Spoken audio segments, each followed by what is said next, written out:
আমার অঙ্গরা করা লোকনাথ বাবার পুজো ছিল আজ। আগের ভিডিওতে আমি দেখিয়েছিলাম কিভাবে 14 বছর পুরনো মাটির এই মূর্তিতে আমি এমসিল দিয়ে চোখ নাক সহ অন্যান্য অংশগুলি বানিয়েছিলাম। আজকে দেখাবো কিভাবে বাবার আমি চোখগুলো আঁকি। প্রথমত বলে রাখি, দাদা আগে থেকে দাড়ির অংশগুলো রং করে ফেলেছিল, যা একদমই শুকায়নি। তার জন্য চোখ আঁকার সময় আমার বারে বারে হাতের মধ্যে বাবার দাড়ির সে সাদা অংশগুলো লেগে যাচ্ছিল। তবুও আমি কোনো রকমে আস্তে আস্তে আস্তে আস্তে বাবার চোখগুলি আঁকলাম।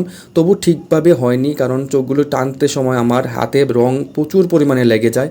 তবু বাবার অশেষ কৃপায় আমি চোখগুলো আঁকতে সক্ষম হই। এবার আসি পুজোর দিনের কথায়। পুজোর দিন আমি বসে আছি অটোর জন্য, দেখি একটি ফড়িং এসে আমার উপর বসে আছে। ফড়িং বসলে কি হয় আমার জানা নেই, তবু শুভই হবে কিছু। অটোর জন্য বসে থাকতে থাকতে আমার অধৈর্য লেগে গেছিলো। তারপর দেখি অটো আসে, তারপর আমি উঠে দাদার বাড়ির উদ্দেশ্যে চলে যাই এবং জয় বাবা লোকনাথ বলতে বলতে বলতে বলতে আমি দাদার বাড়িতে পৌঁছে যাই। গিয়ে দেখি দাদা খিচুড়ি সহ পায়েস অন্যান্য সব প্রসাদ নিজে বানাচ্ছে এবং বাবার পুজো হয়ে গেছে। আমার কাছে তো অনেক সুন্দর লাগছিল বাবাকে ধুতিতে এই রূপুর মুকুট সহ অন্যান্য ফুল বেলপাতায়। আপনাদের কেমন লাগছে বাবাকে? সবাই বলুন জয় বাবা লোকনাথ।